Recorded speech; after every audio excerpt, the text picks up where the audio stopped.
Atenção. Um golinho de água.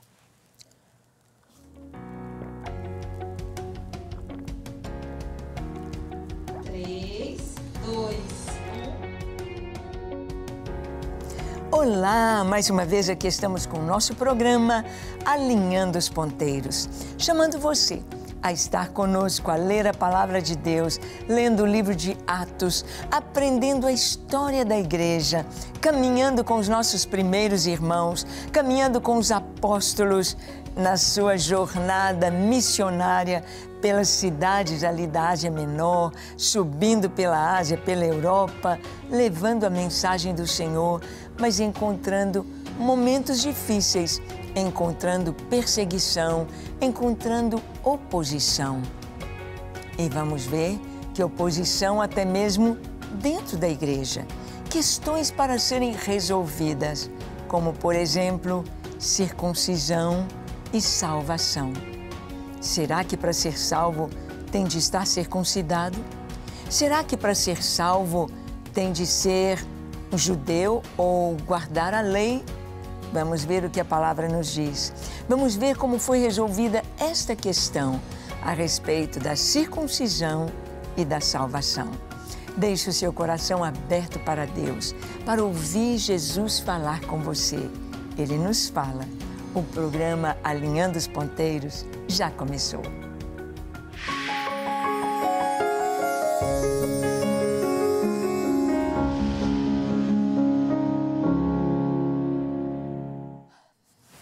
Muito bem.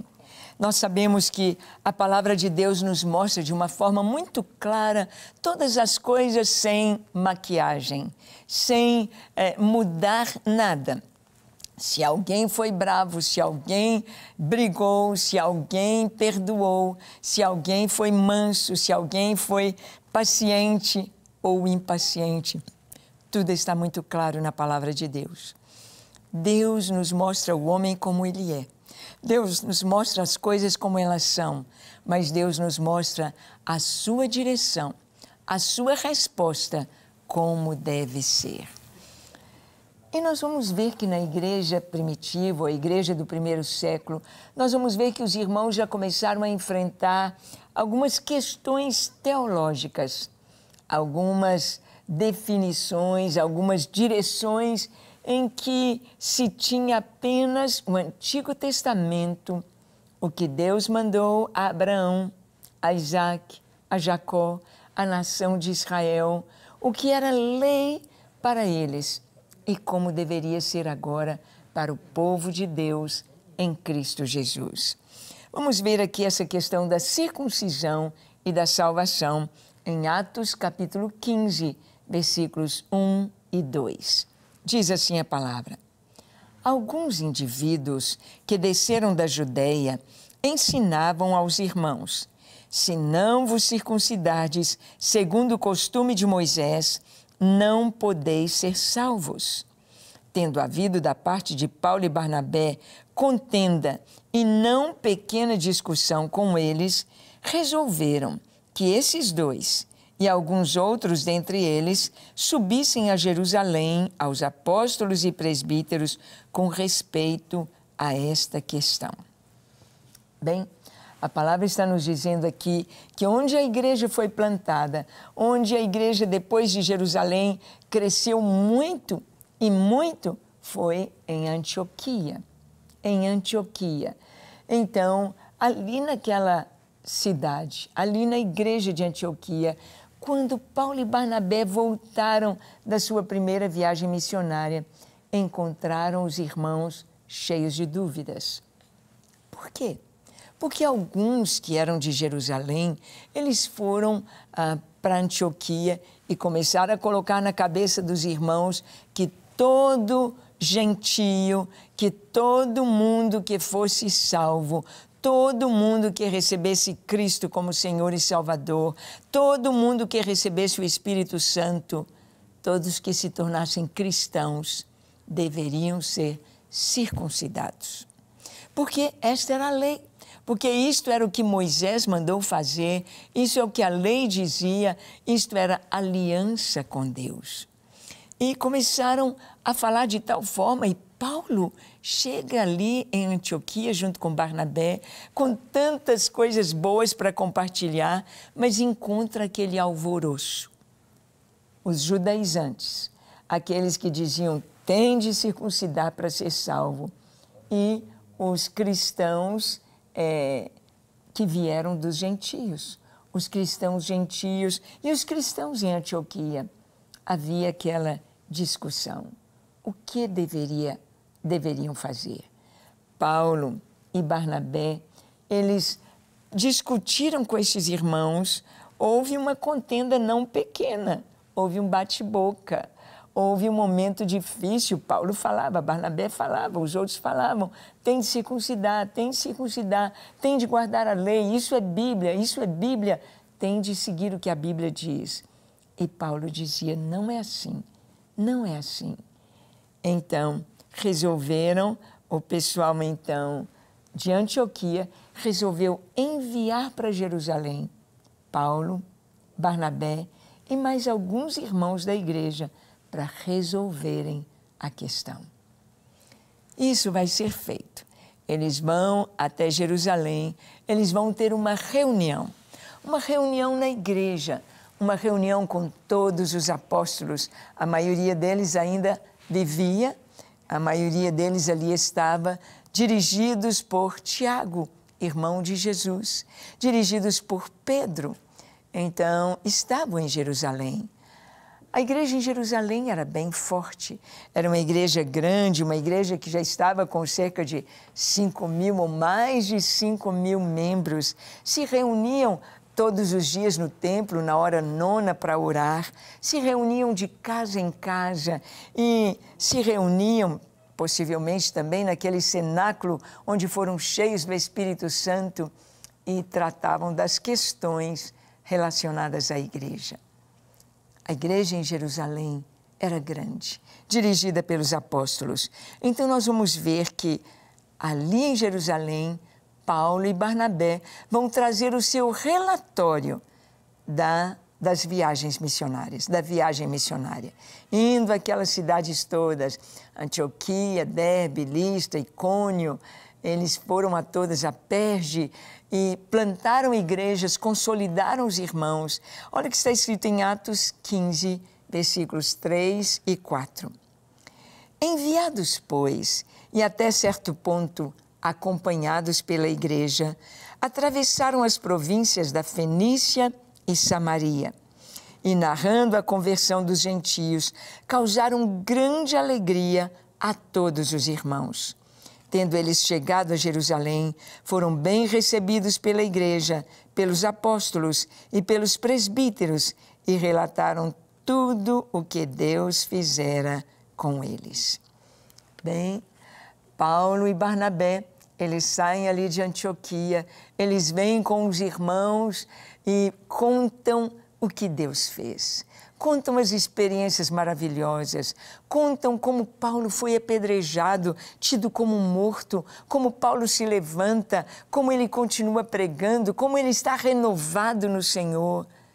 Contam os relatórios dos milagres, do coxo que foi curado, completamente curado, seus pés endireitados na cidade de Listra, como que a multidão da cidade queria sacrificar a Paulo e Barnabé como deuses da mitologia greco-romana, chamando um de Júpiter, o outro de Mercúrio, como que eles rasgaram suas vestes, dizendo, não façam isso, somos homens como vocês. Como eles pregaram a respeito de Jesus e como vieram os judeus lá de Icônio, das outras cidades de Antioquia, e pegaram toda a multidão e convenceram a multidão a apedrejar Paulo. Contaram como Paulo foi apedrejado e possivelmente morto, mas o Senhor o levanta, o ressuscita e tudo foi esclarecido. Ou seja, eles tiveram de continuar a viagem. Relataram todos as suas aventuras missionárias e o pessoal se alegrou. A igreja se alegrou. Vamos ver o parecer agora dos judaizantes em Atos 15, Versículo 5. Lembre-se que eles estão em Jerusalém, estão com os apóstolos, estão com a igreja em Jerusalém. Olha o parecer dos judaizantes nesta reunião, depois do relatório de Paulo e Barnabé. Está escrito: insurgiram-se, entretanto, alguns da seita dos fariseus que haviam crido, dizendo: é necessário circuncidá-los e determinar-lhes que observem a lei de Moisés. É necessário circuncidá-los. Bem, ali estava a igreja dividida entre os judaizantes e os não judaizantes. Entre aqueles que diziam: tem de circuncidar, tem de seguir a lei está na palavra de Deus, isso é a palavra, tem de ser assim. E aqueles que viram como Pedro viu, como Paulo viu, como Barnabé viu, como as outras cidades que receberam o Evangelho, estavam demonstrando que o Espírito Santo estava agindo nos corações e transformando as vidas da mesma forma que em Jerusalém, transformando os corações, santificando sem a circuncisão. Mas eles estavam dizendo: tem de circuncidar, tem de cumprir a lei. Até hoje, podemos dizer, esta polêmica continua. Até hoje, há aqueles que dizem: tem de guardar o sábado, não pode comer carne de porco, não pode comer comidas, qualquer tipo de comida, só a comida cocheira, comida pura, a comida limpa. Até hoje continua essa querela ou esta polêmica dentro do cristianismo. Um grupo dizendo: temos de guardar a lei. E outro grupo dizendo: não, Jesus já cumpriu a lei por nós. Nós vamos cumprir a lei, não a lei cerimonial, mas vamos cumprir a lei moral. O que a palavra de Deus nos diz, está lá ensinando nos 10 mandamentos, ensinando para nós como devemos viver e fazer. Jesus veio trazer algo superior à lei dos fariseus, dos escribas, que para guardar o sábado tinha tantos detalhes. E eles perseguiam Jesus por causa do sábado. Você pode imaginar uma coisa dessa? Perseguindo Jesus por causa do sábado. Jesus disse: aqui está quem é maior do que o sábado. Jesus disse: o homem não foi feito por causa do sábado, para estar debaixo de opressão, mas o sábado foi feito para o homem descansar, ele, a sua família, para poder respirar e continuar trabalhando, e continuar com as suas forças renovadas. Mas eles disseram, os judaizantes disseram: tem de guardar a lei. Pedro, então, vai tomar a palavra. Pedro toma a palavra na reunião dos apóstolos. Olha o que Pedro diz em Atos 15, de 6 a 9. Pedro diz assim: então se reuniram os apóstolos e os presbíteros para examinar a questão. Havendo grande debate, Pedro tomou a palavra e lhes disse: irmãos, vós sabeis que desde há muito Deus me escolheu dentre vós, para que por meu intermédio ouvissem os gentios a palavra do Evangelho e crescem. Ora, Deus, que conhece os corações, lhes deu testemunho, concedendo o Espírito Santo a eles, como também a nós nos concedera. E não estabeleceu distinção alguma entre nós e eles, purificando-lhes pela fé o coração. Pedro toma a palavra. Naquela reunião dos grandes, na reunião dos apóstolos, Pedro tem preeminência. Pedro esteve ao lado de Jesus em todo o tempo. Pedro teve muitas experiências lindas com Deus. Pedro foi usado para trazer a primeira mensagem da igreja, a dirigir o primeiro culto da igreja cristã em Jerusalém, no dia de Pentecostes. Pedro pregou para uma multidão de várias nações. Pedro pregou dizendo: isto que vocês estão vendo, Estas pessoas não estão embriagadas, sendo agora 9 horas da manhã. Estas pessoas estão cheias do Espírito Santo, cumprindo a profecia de Joel, capítulo 2, que diz que naquele tempo, naqueles dias, o Senhor haveria de derramar o Espírito sobre toda a carne. Vossos filhos, vossas filhas profetizarão, vossos jovens terão visões, vossos velhos sonharão. O que está acontecendo, disse Pedro naquela reunião, é o cumprimento da profecia. E ali naquele primeiro culto, um culto missionário, um culto internacional, a igreja passa a ter cerca de 3.000 membros, 3.000 batismos. Logo em seguida passa para 5.000, o evangelho vai crescendo e Pedro agora foi usado lá no capítulo 10 de Atos, nos conta como Deus usou Pedro para fazer a primeira pregação aos gentios fora de Jerusalém. Fora do contexto dos judeus, fora da sinagoga, fora do templo, pregando dentro da casa de um gentio, pregando na casa de Cornélio.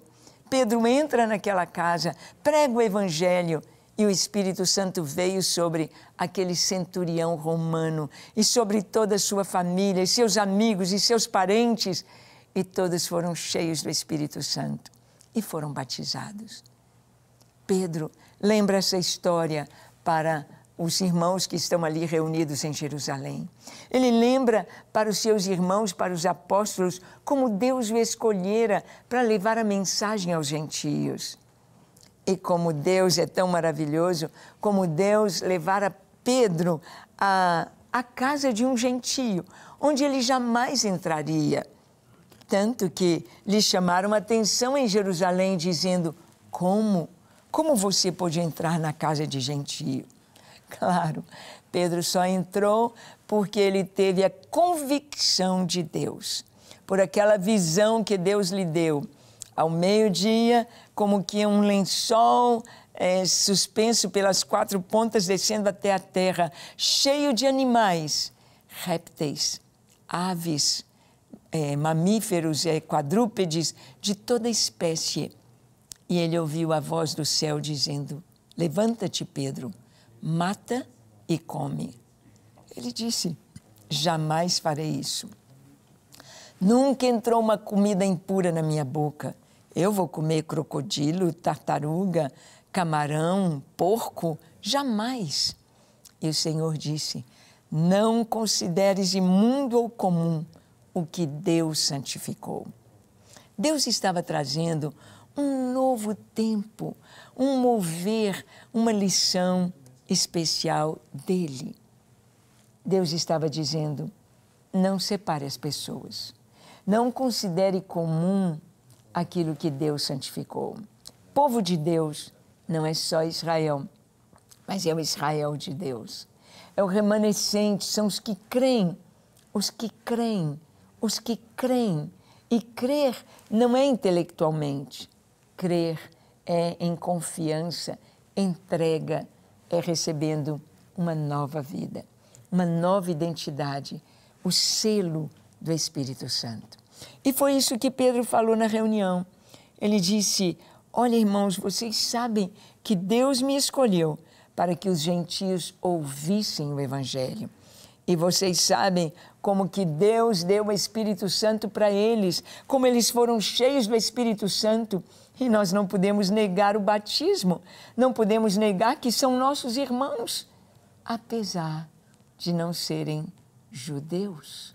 São nossos irmãos. Foi a palavra de Pedro. E olha o que aconteceu, versículo 10 e 11 de Atos 15. Pedro fala da lei e da graça. Olha o que Pedro diz. Agora, pois, por que tentais a Deus, pondo sobre a cerviz dos discípulos um jugo que nem nossos pais puderam suportar, nem nós? Mas cremos que fomos salvos pela graça do Senhor Jesus, como também aqueles o foram. Pedro, então, vai trazer uma reflexão para os apóstolos e para os cristãos de Jerusalém. Ele diz: por que tentais a Deus? Se Deus mandou o Espírito Santo sobre os gentios que creram, por que vocês vão tentar a Deus, colocando sobre os ombros dos gentios convertidos um jugo que nem nós, nem nossos pais puderam suportar? Ou seja, quem cumpriu a lei? Ninguém. Ninguém. Ninguém. Aliás, só Jesus. Nenhum ser humano, nenhum judeu, nenhum patriarca, ninguém conseguiu cumprir a lei sem quebrar nada.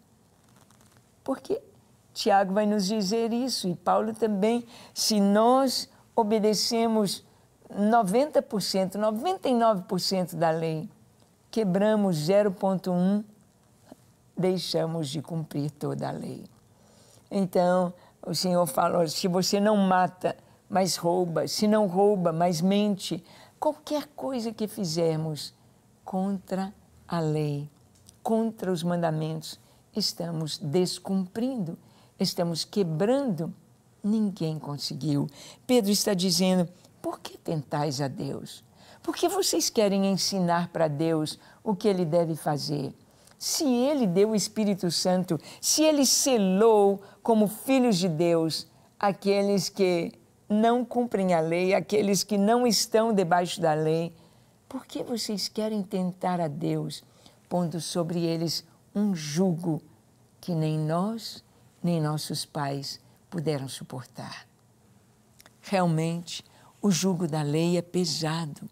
Realmente, não conseguimos seguir a lei passo a passo.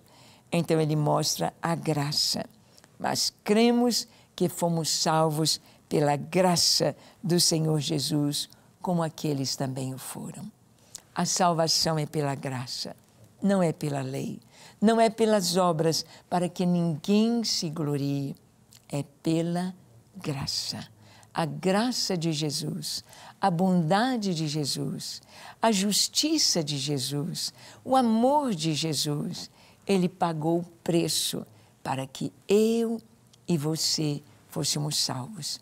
E há 2000 anos atrás, quando a igreja se reuniu ali para resolver esta questão, vamos obrigá-los a circuncidar? A circuncisão operada significaria a obrigação de cumprir a lei. A lei. E aqui Pedro está dizendo: Deus passou por cima disso. Ele pode. Ele pode. Será que Deus destruiu a lei? Não.